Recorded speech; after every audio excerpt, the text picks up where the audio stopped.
About this course, Oracle Certification 1Z0007. In other words, what are we going to cover in this course? I have an initial list of items, a general list of items. These are the relational database model, basic Oracle architecture and the physical database, the tools used by Oracle SQL and PLSQL, how to maintain the logical database. The logical database is different to the physical database in that the logical database is the layer that overlays or lies on top of the physical database. Retrieving data from the database, selecting data using the select statement, getting information from the database. Changing data, adding new data, changing data that's already there, or deleting data in the database.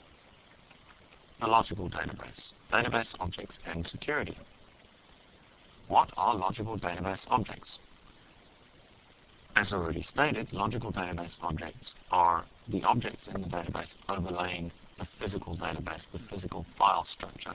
Logical database objects are the things or objects in the database which make up the relational database. These are tables, constraints, indexes, sequences, synonyms, and views. We will go into what all these are at a later stage. Users and security. This implies you can create multiple users in an Oracle database, and you can apply certain security restrictions and or access permissions to those users. How do we retrieve data from Oracle? We retrieve data from Oracle using the SQL SQL select statement. The select statement is part of the structured query language. We will also look into single row functions. There are many Oracle written functions which can be applied to each row in a select statement. For instance, calculations on columns, such as changing data types or formatting dates into day, month, year as opposed to month, day, year. There are a multitude of single row functions. We'll go into those. Select statements are filtered using the where clause. The select statement retrieves the data, the where clause applies a filter. By filtering, we mean we do not retrieve everything selected by the select statement, but we take some of it out and we only return a small percentage. Sorting the select statement is executed using the order by clause. In other words, whatever we retrieve from the database using the select statement can be reordered or resorted using the order by clause. We will look into joining multiple tables. By joining multiple tables, what we do is we select data from more than one table at the same time and stick them together according to certain parameters. We will also look at summarizing data using the group by clause.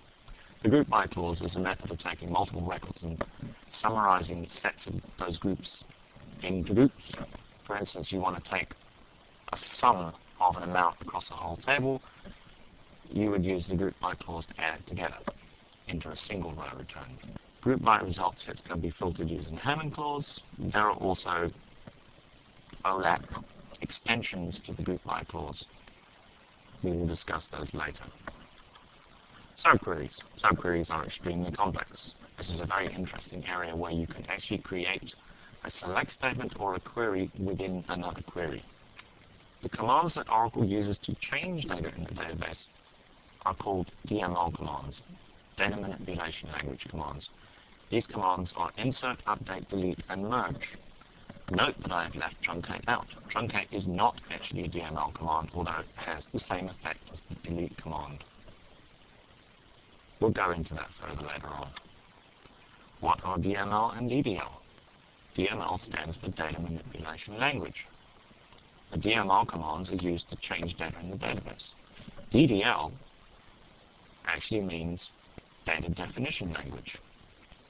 The Data Definition Language is used to change objects in the database. In other words, change a table, add a column, remove a column, change a data type. The DDL commands are used to change the logical structure of the database, the metadata, the data about the data. The DML commands are used to change the data itself in those objects. The column values, the rows, the customers rather than the definition of the customer. We're also going to look fairly seriously at the programming language to SQL, the programming control language that can be used to create stored procedures in Oracle, amongst other things.